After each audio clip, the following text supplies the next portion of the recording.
All right. Welcome back to Eurozone. It's your regular two. How are you doing, Ruben? All good? All good. I'm feeling better now. I was kind of stressed today. It was a stressful day. Yeah, we did a lot. But, We did a lot. We did a lot. whole interview with Mustafa Ayer, and well, not him, but his brother. Yeah. And he went through. He's a Palestinian journalist, basically from Gaza, and he was arrested by the Dutch authorities, and he's going through now a terrible, brutal process in the jails, in the jail system in the Netherlands. The police are completely mistreating him.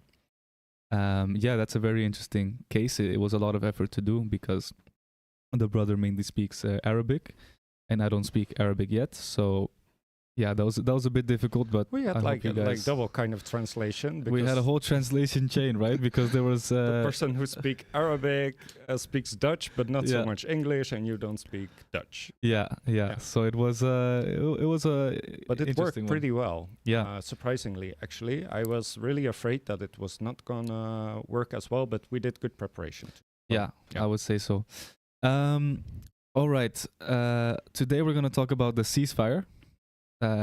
Supposed ceasefire. We have quite some opinions on that. I'm sure you guys are also interested in finding out if it's real, if it's going to hold, and what is the situation on the ground now that there's a supposed ceasefire in place. And then we're going to move into a little bit of local European politics, as we like to do, because there's a race riot going on in Amsterdam right now. Another one. Another one. The right-wing hooligans have taken over Amsterdam.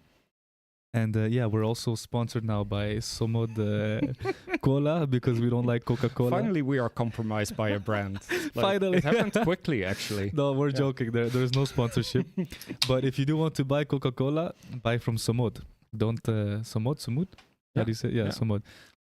Don't buy that nasty, greasy cola from the Americans. And it's So- actually sold by the brother of Mustafa as well. He Really? has, It's yeah, his. yeah. Oh, nice. And he has a nice store in Arnhem, Uma to go, where everything inside that store is not on the boycott list. So you can shop there without thinking. So if you live in Arnhem, pay him a visit. Nice. It's in the Steenstraat. Hey, lovely, and it tastes amazing. So go get yourself the Samut Cola.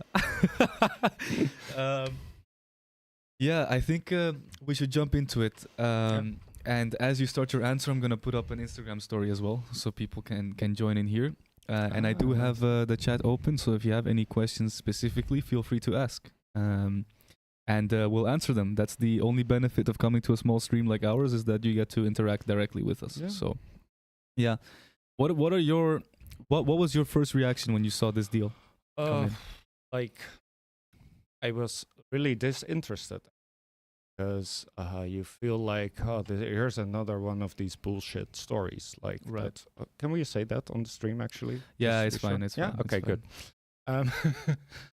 So, and of course, like everybody's been following the news for 2 years, and I had a theory recently. Mhm. Like they did some sort of test case with COVID, maybe. Like COVID also lasted around 2 years, and you see, like by the end of the 2 years, then if you speak about something for 2 years in the news on a daily basis, somehow it seems to dry up or it loses traction. Mhm. And this is the point we reached now, and what they are hoping for, I think, with the ceasefire is to deflate all the activism, all the movement that we have created. Yeah. They are trying to destroy this by scaling down the genocide. Right. Let's call it what it is. Everybody agrees. Like, I'm not saying anything controversial, even. Like, everybody knows this. Yeah. So, and then they present these 20 points, and I become like, do I really have to read these 20 points that were made up by this crazy genocidal maniacs? And then you decide, okay, I will have a read because I'm politically engaged and I want to Right. stay informed and I want to have an opinion.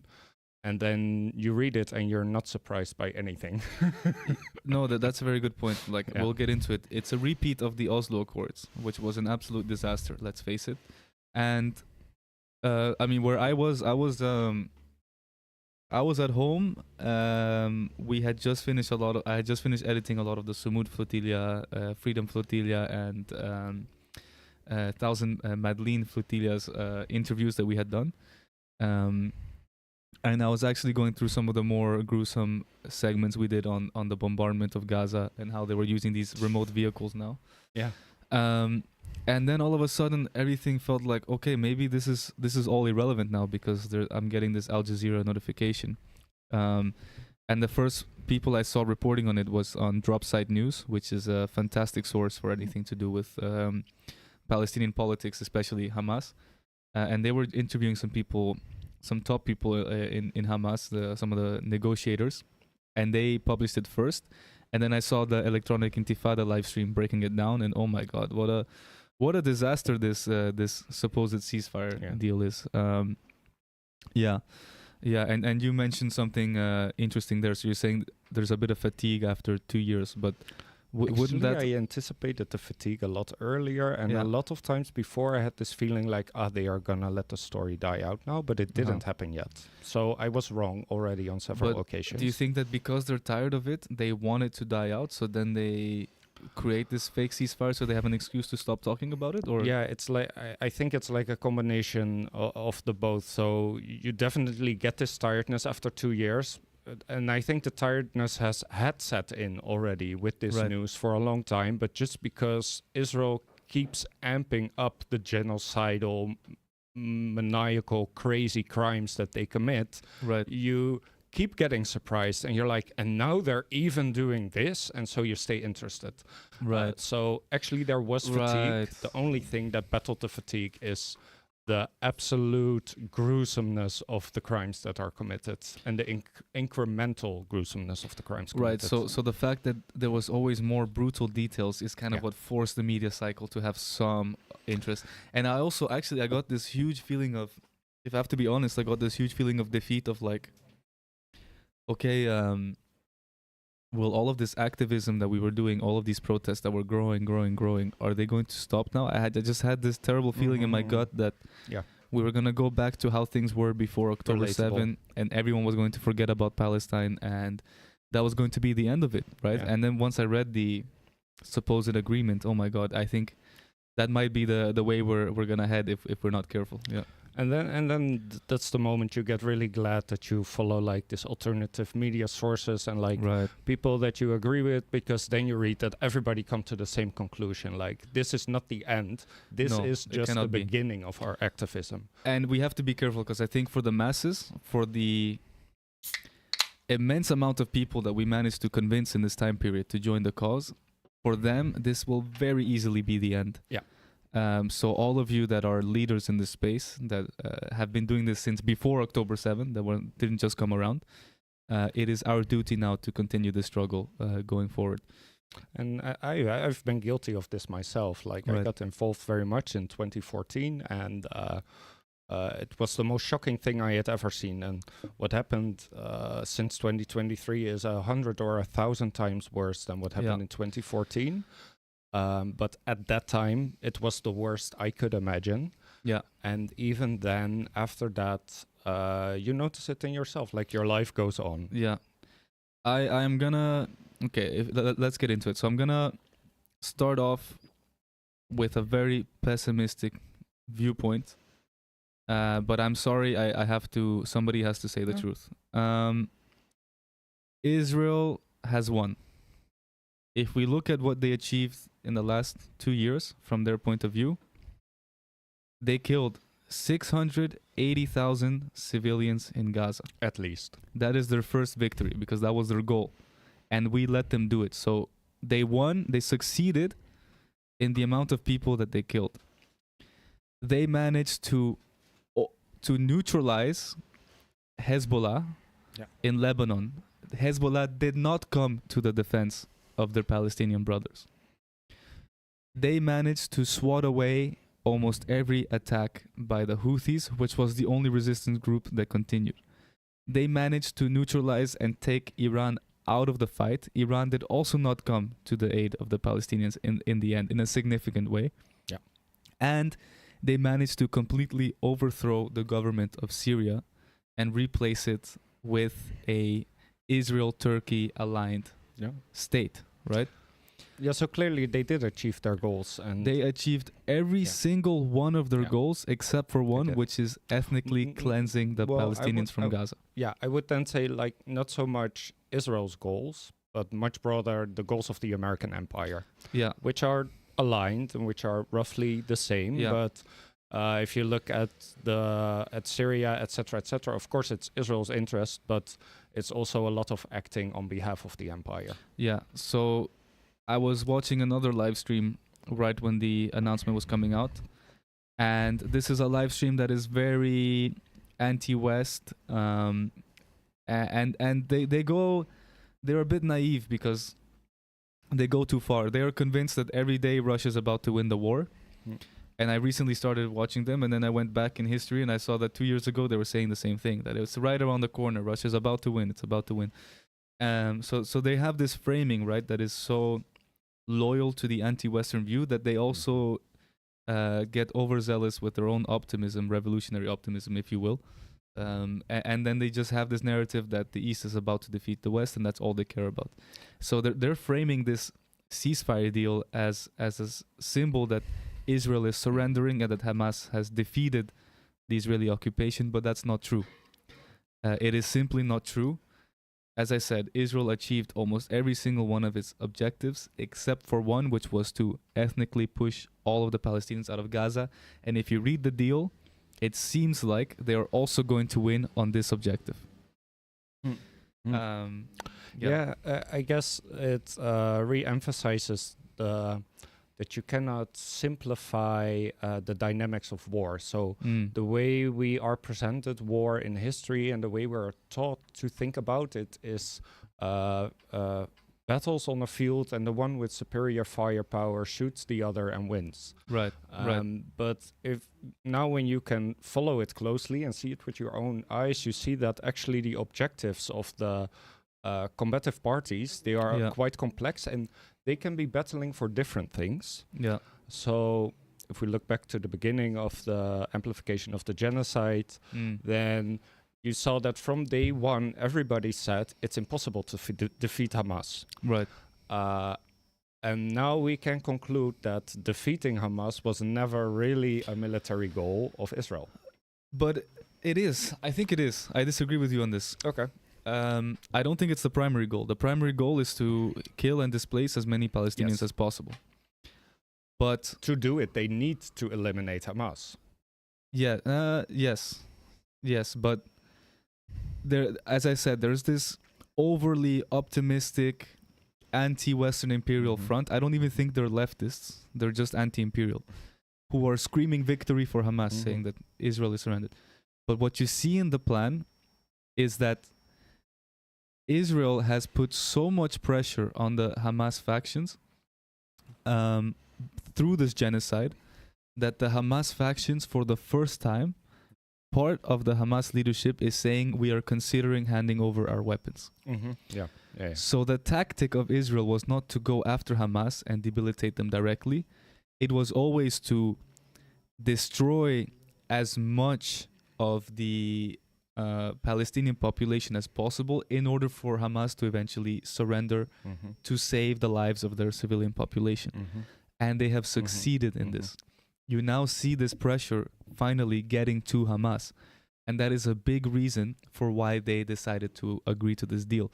And not only that, we saw Turkey and Qatar and Egypt, a lot of the other Arab countries coming in and putting the same pressure onto Hamas, saying, guys, it's too much carnage. You have to accept this deal. If you do not accept this deal, you will be left alone and you will not have our support. And the thought of how this genocide could ramp up to an even more extreme level without even the tacit or even the lip service that the Arab states give in their defense was so scary to Hamas that they were pressured into accepting something that they've otherwise never considered. Definitely true. Definitely true. Hamas made a very interesting move to avoid disarming immediately. What they've said is, we are the party in charge of conducting this war on behalf of the people in Gaza. So we have the mandate to implement the first point out of the 20, which is to release the hostages in exchange for a ceasefire and in exchange for aid coming into the Gaza Strip. But when it comes to the following 19 points, which includes demilitarization of the Palestinian people, which includes Hamas handing over their weapons, which includes Hamas handing over their statehood to a supervisory board of Western colonialists, Western and Arab Tony colonialists, Tony Blair, amongst others. On all these issues, we do not have the authority to negotiate because we are no longer the democratically elected people of Gaza.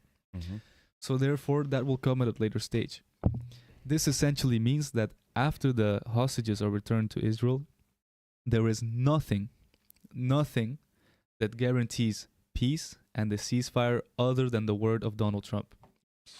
And the Hamas officials themselves have reportedly said that this is why they decided to say yes to this deal, because they believe in the word of Donald Trump.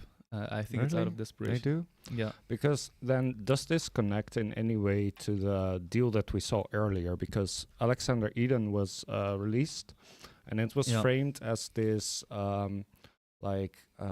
show of trust or like a goodwill by Hamas to Donald Trump. Yeah, the American captive. Are we seeing the return of the payback for this kind of deal, do you think? Or because if that's not the case, then why would Hamas trust Trump at all? Hamas basically said, I don't think they trust Trump directly. They understand that he's a lunatic. But what they have said is, we require you to openly state that you are going to. Are you putting on the sunglasses? I will bring them. Go ahead. Sorry, I will continue here. No, what they have said is that my co-host disappeared to give some sunglasses. Please stand by. See you. Take care. Ciao, ciao. Sorry, some of the coalition is leaving here for their houses.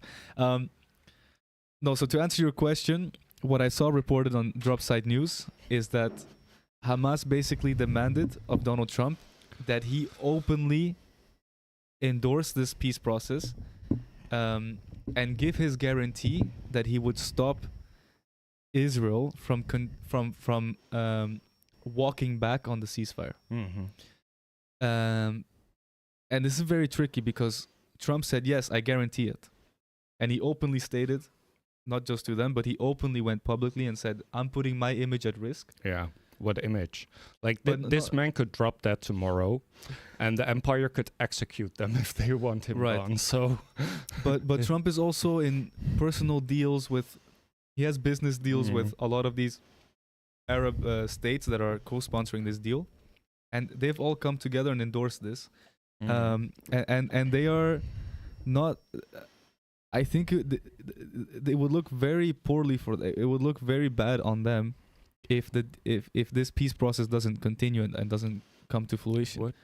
So that is what Hamas is trusting, is that them throwing their voice out in the open and saying publicly that we support this deal and we will hold Israel accountable. That is what they're betting on. That is why they trust Trump. Would they have done that a year ago? Probably not.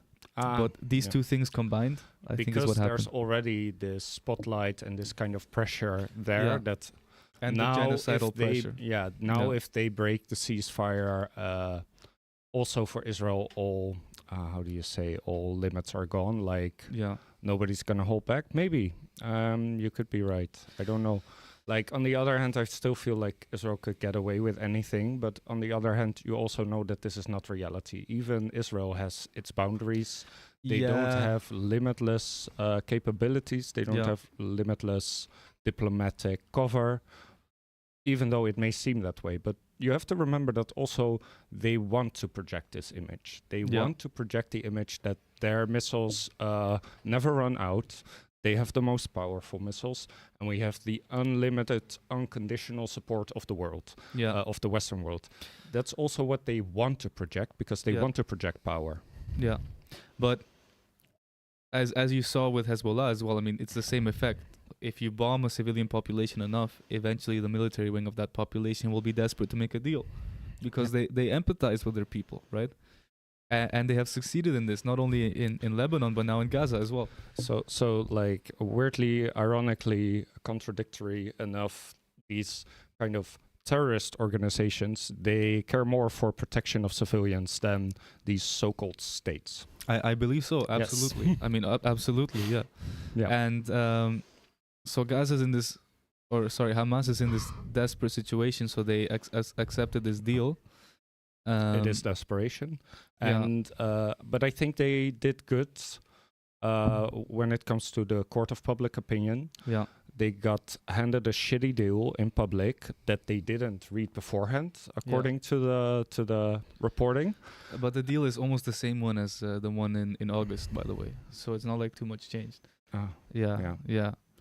But they were able to play it well, that it would be reported that they said yes or were positive towards the deal at least, and not outright reject it, and still were able to put in some kind of leverage and some kind of pressure.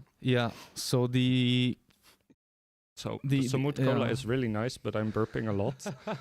But thank you, Ibrahim. Maybe it's because of the Red Bull. No, it's a bit. I mean, obviously it's a carbonated drink, but the only thing I really saw that Hamas was able to put into this deal from their side is one, that they will not guarantee the rest of the 20 points on their behalf. Again, they say this needs to be a broad coalition of the Palestinian public, and we might even need to have elections in order to say yes to the next 20 points, 19 points. And they will bring Jimmy Carter back to life to supervise these elections. Right? It was Jimmy Carter, right? I'm not sure. I'm not sure who it was. Wasim. Who was the supervisor of the elections in 2006? Jimmy Carter, right? Yeah.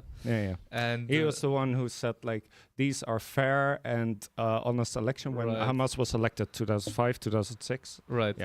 Old U.S. President Jimmy Carter. And the other thing they managed to put in this deal is that there will not be the forced displacement of all 2 million people in Gaza, which was Trump's plan beforehand, right?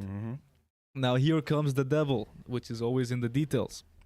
Why are you talking about my mother? I'm sure she's a fine woman. I would never say that. Okay. Ruben. No, the devil is incremental Western imperialism. Because sorry, that was good.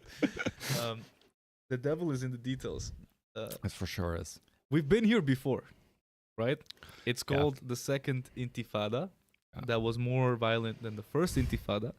A little bit of terrorism was carried out from the Palestinian Liberation Movement.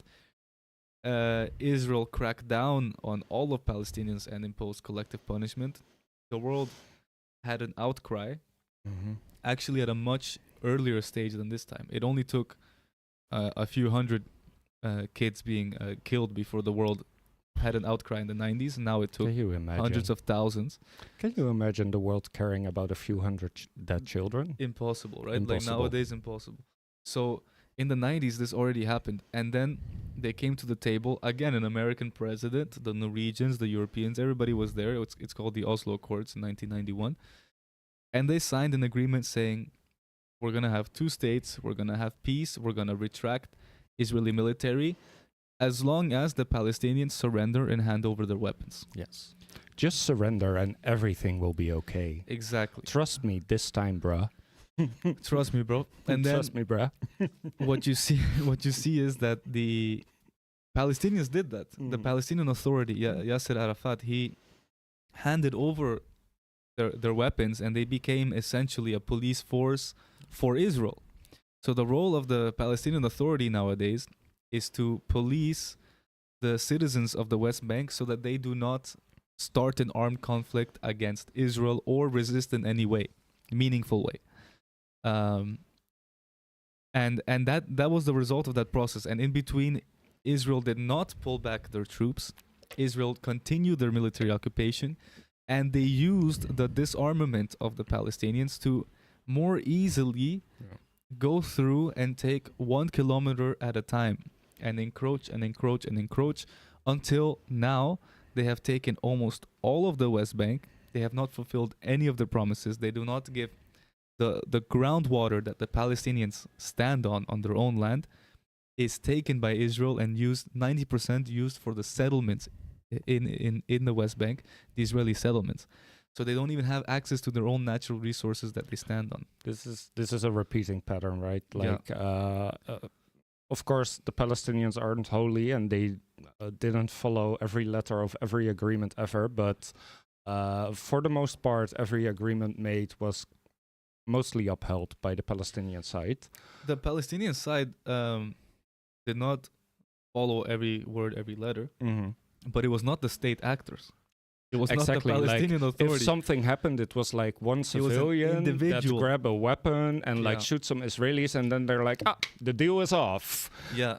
And then the Israeli response was, us as a state, we're going to completely disregard what we wrote down on paper. Yeah.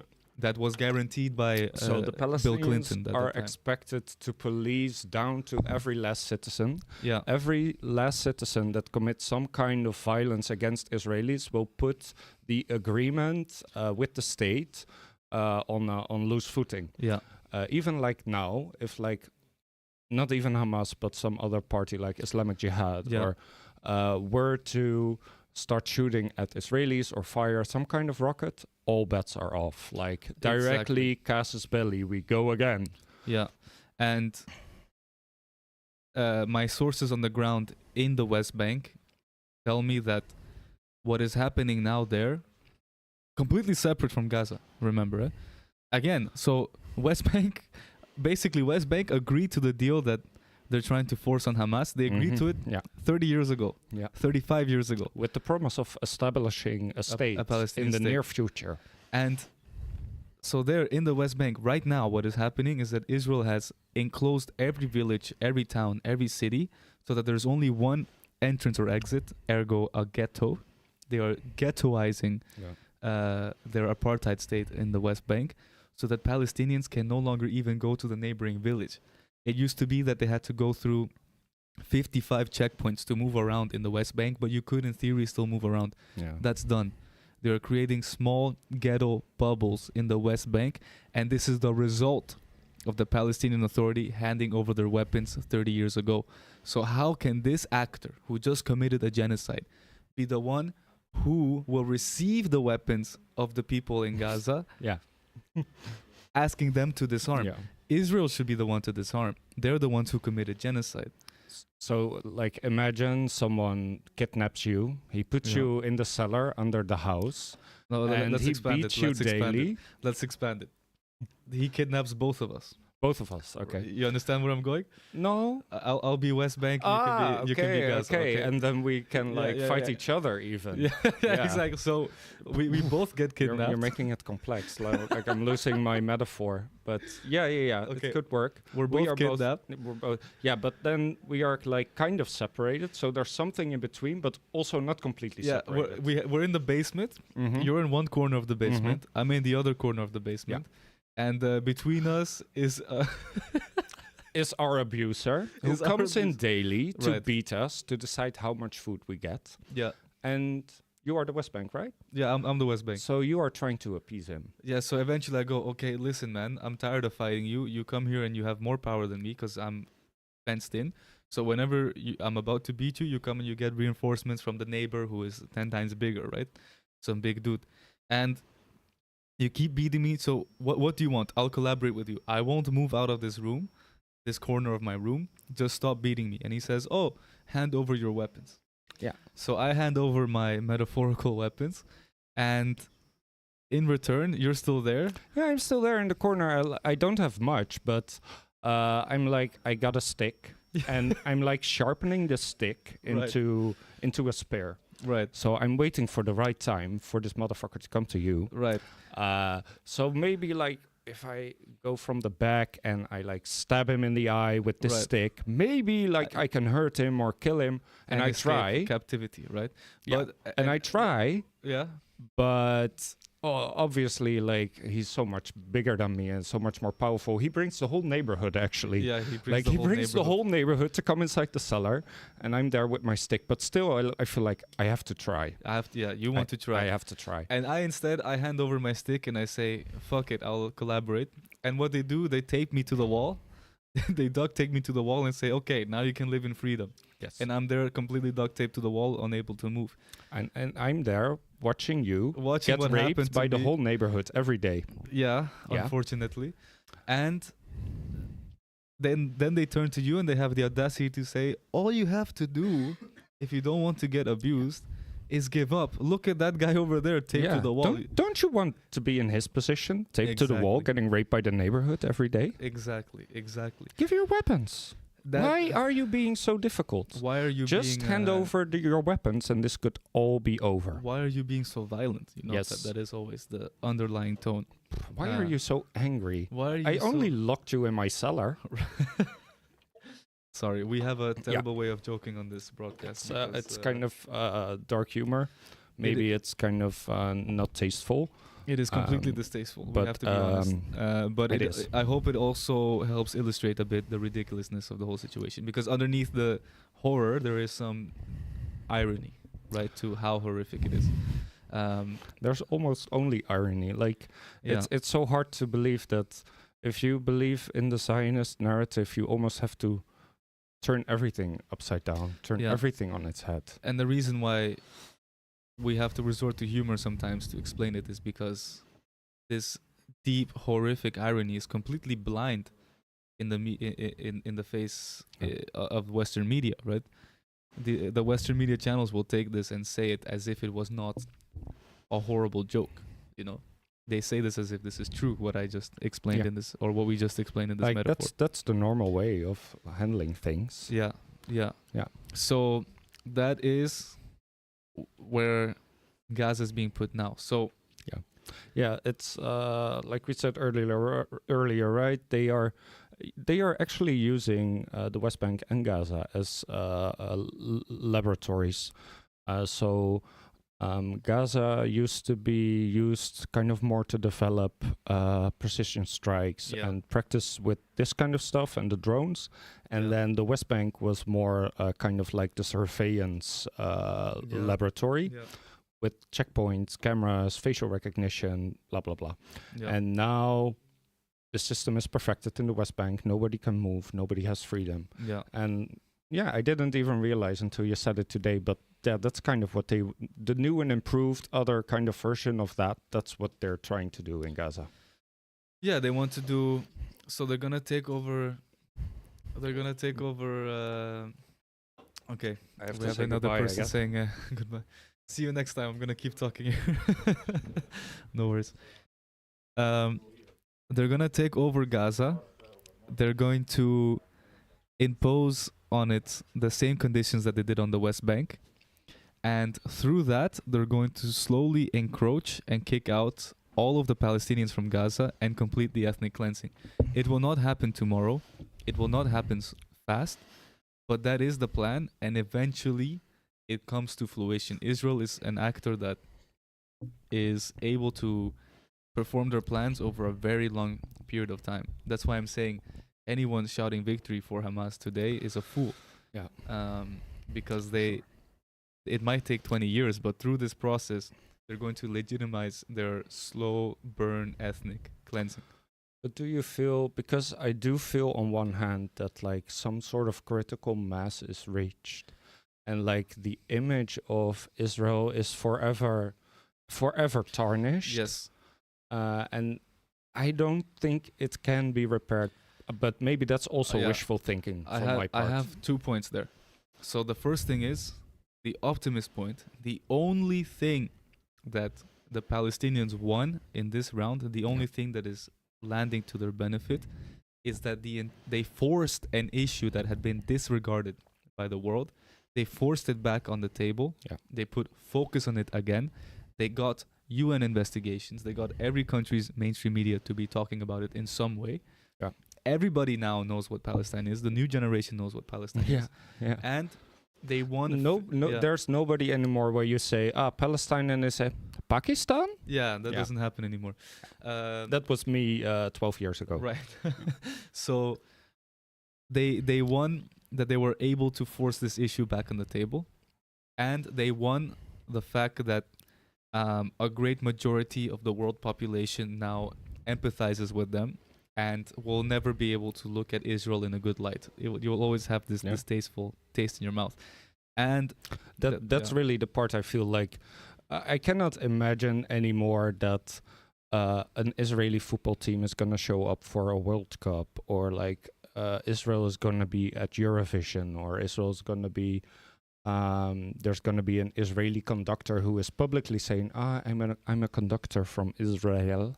I don't think it's possible, but maybe I'm wrong, anymore without like causing some kind of reaction of people being like, that's a little bit icky, of like them feeling some kind of stress to organize something, some kind of stress that someone may demonstrate, someone may stand up and say something, some people may refuse to collaborate on a festival or an event because a certain Israeli person is there.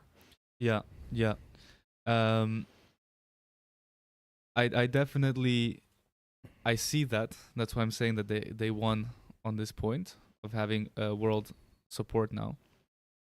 But just like Israel used this genocide to their full advantage and won on many different fronts, their biggest allies and supporters in Europe and in the US also won. What? Yeah, that's the scary part, yes. What happened here in Europe is that the entire population, I think the latest poll was 70 or 80% of us here in Europe, disagree with the actions of Israel and see it as a genocide. And yet, our states, not a single one, did any meaningful steps to stop the genocide. Not even Ireland, not even Spain. Spain just finally this week.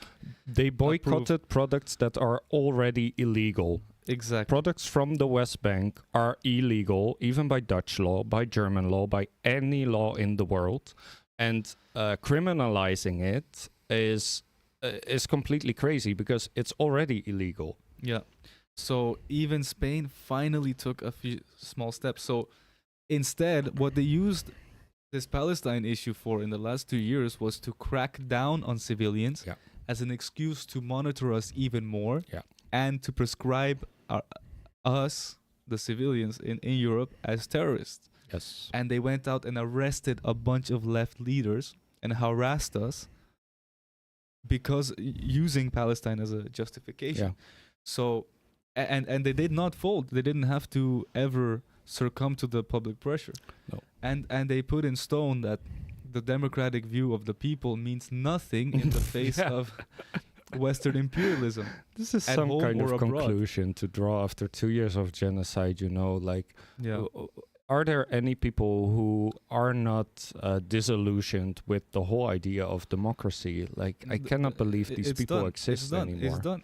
It's completely done. We had a genocide for 2 years, and our states were able to repress us enough that they could continue supporting it. That is the truth.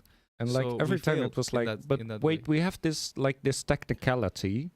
And because of this technicality, we cannot condemn the killing of children, or like we have this excuse, or we have that. Like they didn't make sense for a long time, but it really showed how empty their ideology is, I guess. Yeah, no, that's what I'm saying. Like Hamas won in showcasing to the whole world that the Western way is dead, the liberal way is dead. Liberalism, Western imperialism, capitalism, it's dead as an ideology. But liberalism and Western imperialism won in the fact that Gaza will be ethnically cleansed, Hamas will disarm or be genocided, and their own populations will not be able to rise up to stop them. Will not be able to implement the democratic view of wanting a different world. Instead, also with all the economic problems, they pushed more people and funneled more people to the alt-right. They hijacked the movements on the alt-right and made them super Zionist, and now have a pretty strong platform to continue imperialism. Yeah. Yeah. So we are far from winning. It is. This is another one of those sad conclusions, I guess, that even though there is the biggest global anti-capitalist left-wing movement Yeah. probably in the history of the world, because we are with the most amount of people in the history, and Right. we've never been so connected. So we can conclude that this is the biggest anti-colonial movement in the history of history. Mm. And yet it seems that the state power is shifting more towards the right, more Yeah. towards fascism, and they Yeah. are expanding their base of power, Yeah. and we are being marginalized more and more. Yeah, and last two notes, like, shame on the global south for also not rising to the occasion and stopping this genocide. Shame on the global south for not interfering and ending this. The global south as an entity is still a joke because they obviously true. hold no power, and I think Venezuela will be next on the chopping block, and let's see. Yes. Let's see, right?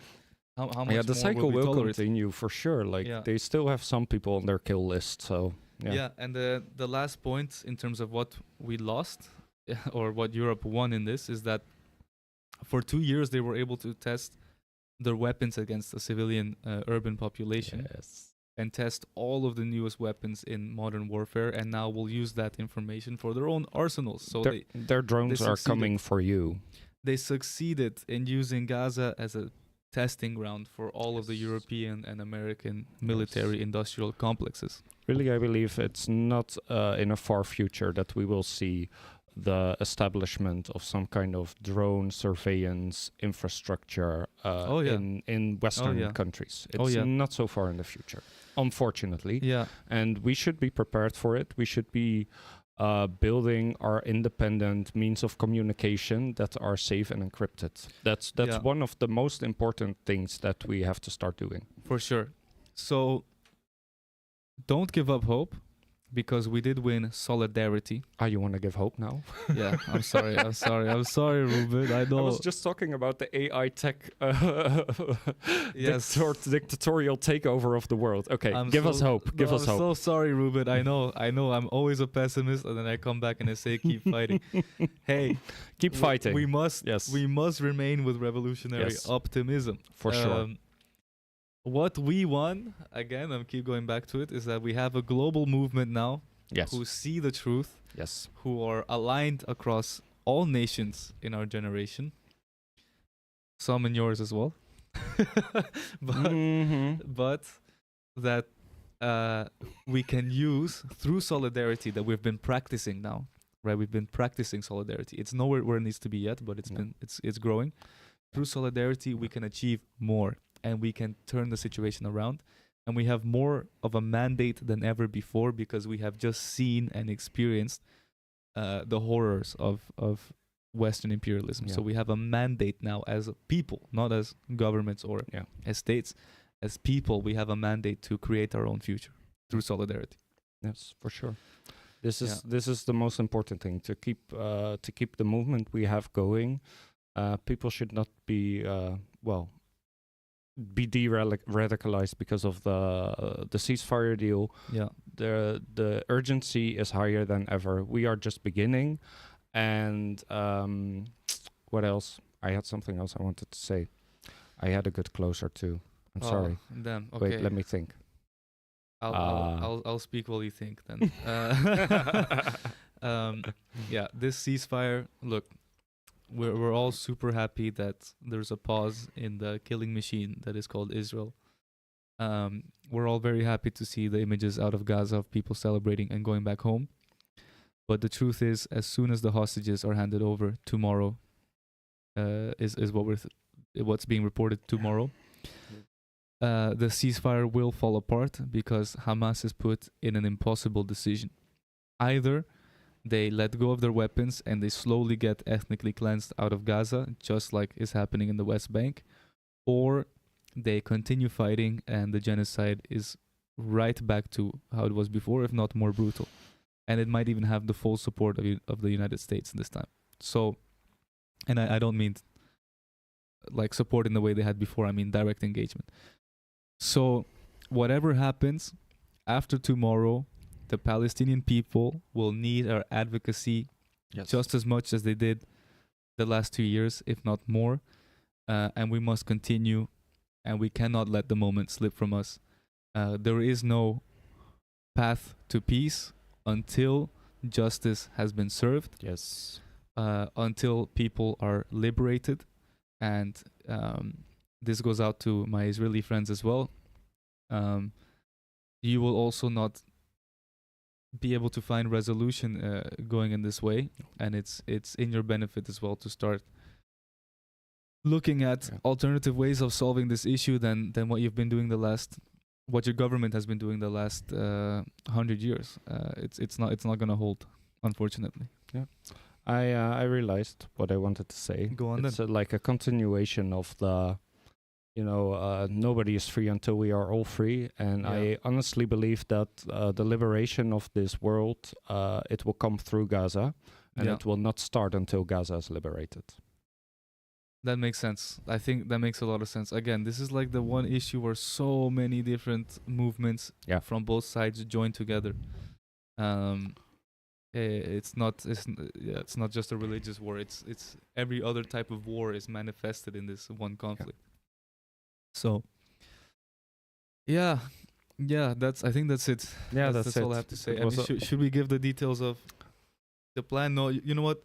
There's other people that are better at that. Go watch Electronic Intifada. Go watch. Just note that news. There is no mention at all of like rebuilding any kind of hospital or like any kind of healthcare system for the people of Gaza. That's not one of the 21 points. Yeah, as I said, really weird. The expectation from Donald Trump is very clear that on Monday they give back the hostages, and immediately they start negotiating the other 19 points. And in those 19 points, there is the complete disarmament of everyone in Gaza. And that, as I said, is a complete blocker. Yeah, it's not going to happen. And there's also handing over sovereignty to this board again of Arab and European countries, who essentially will be a colonial, I don't even know what you call that, colonial cartel. Right, that will rule over. Like it's it's just the continuation of everything we've seen for the past 100 years. It's colonialism. It's like nothing different. It will become a colonial outpost that will then be settled by Israel and slowly push the Palestinians out. So, expect this to fall through. Yeah. Okay. Nice. What is Amsterdam doing in the meantime? Well, I only read like a small message. In between that, there were some eggs being thrown at a house by right-wing fascists. Right. So this is really big news, apparently. The right wing is rioting. Yeah. And we shouldn't laugh because it will turn serious at some point. But for now, they brought eggs. Oh yeah, like I told you, the news media, they are happy that they have something trivial to talk about, or not even something trivial, something different. And in 2014. I remember this very well. We were in Ghent in Belgium with Dana. We talked about her yesterday. And this was during Protective Edge. And then, I don't know, I was on the computer and then this news popped up that an airplane with Dutch people in it was shot over Ukraine. Ooh. And all of a sudden, all the news about Gaza disappeared. Beep. Yeah. And you noticed that they are so happy to switch and go to the next subject and forget all about it. And we cannot let it happen. Yeah. They will, as I said, they will put this peace deal out. They will stop reporting until the Palestinians eventually take up arms because... Or they just report about like the technicalities of like a hostage exchange. Yeah. The Red Cross is coming tomorrow morning at 10 to pick up 2 hostages. Like who cares? Who cares? It's not important at all. What we need is reporting on how will this actually be solved, but that requires critical analysis, and we cannot expect that from any of our news media, unfortunately. Right. And how it looks right now, there is nothing except the same old Oslo Accords being offered to the Gazans, and as we said in our brutal, sadistic metaphor, why would you ever accept that when you have the West Bank as an example, right? Yeah. Look, I I don't even think I want to say too much about these race riots in in Amsterdam. White men fight back. That's the slogan. Free Nederland. Get the Muslims out of here. Get all the immigrants out of here. Hey, Well, the only thing I would say is that the left needs a defensive force as well. We need to train our comrades to be able to defend our protest and our places. I will Because not- we can yeah. expect right-wing rioters to show up, and we should be able to defend ourselves, and we have the right to defend ourselves. Let's be Yes, clear about it. I will shy away from endorsing that because I am scared of the police. But I think the I police. said completely defensive, and I mean completely defensive, because I Hey. have no interest at all in fighting people. I never fought anybody in my life, but Same. like if people show up here with clubs, then we should be able to protect ourselves, and we have the right. That's not illegal, Matisse. Yeah, we have the right to I protect I ourselves. fully agree. I just think in this police state they are very sensitive. Yeah. But I will instead. You refrain from that. I'll say it. Yeah, I will instead say I wish the police would come to our defense. It would be very nice if the police could crack down If on the the right police wing the same way they do on the left. If the police seriously defend us, yes, then I will disband any idea of raising a protective force. Right. Then we can trust the police, but unfortunately, we cannot. Look out for your neighbors, and Yes. to all you on the right who are stuck in this loop, listen. No one is free until Palestine is free, and that actually it includes you, right? I understand the pressure that you are feeling. You are feeling the truth that life is getting worse generation after generation. Technology is no longer helping us, but rather enslaving us to screens and taking away our humanity. Capitalism is no longer feeding your family. Instead, your family is feeding capitalism, it seems. All of these things, right? Like, I understand that as a white man in Europe, in the US, you are feeling under pressure and you're feeling that emotionally something is completely wrong. But you will not find liberation through fascism. You will not find liberation through kicking immigrants out of your countries. The only way to liberation is, as Ruben beautifully put, liberating Gaza, and then the rest of the world comes after. Yeah. And that might sound ridiculous to you where you're sitting right now, but please entertain it for a second, look into it, and you will see how the pieces fall in place eventually. Yeah. Otherwise, we would have been liberated a long time ago. We've been voting more and more right wing for the last 30 years. So all of the problems would have been fixed if that would be the solution, So yeah, is that We're good, it for this right? time? I think we're good. I'm really happy about how it ended up and how it's like chaotic, but also it kind of makes sense. So yeah. Yeah, I mean, look, we decided to live stream in the end because it just takes too long to edit, and I feel like it's nicer to upgrade a live stream to be higher quality rather than trying to run behind the ball and like edit and stuff like that. Yeah. So these first ones are going to be a bit rough, but it is what it is. Yeah, but also it feels more relaxed than an actual recording. I don't know why. Yeah, I it kind does. of like it. Yeah, it's because there's no pressure. Like whatever is said, and then it's set in stone. So you might as well let go of it. Yeah, we're gonna keep doing these when it comes to a lot of these issues. So if you like the way we speak about things and you want to tune in live and also ask some questions, feel free to join. I'm not sure how often we will do it, but usually we do it on a Sunday. Yeah. Next time I will be a little bit better prepared, hopefully, because I'm not so preoccupied with the case of the case. Yeah. We'll see. Did you want to say anything about the case before we log off? No, I think I would just say go to SGP Amsterdam on Instagram. They are releasing some documents that build the factual case, and listen to the interview that you did with Mustafa Ayash's brother. Yeah. I think that's because he's telling it from his perspective and like following Mustafa throughout the years, and I think we touched on everything in that interview. Yeah. So people should definitely watch that.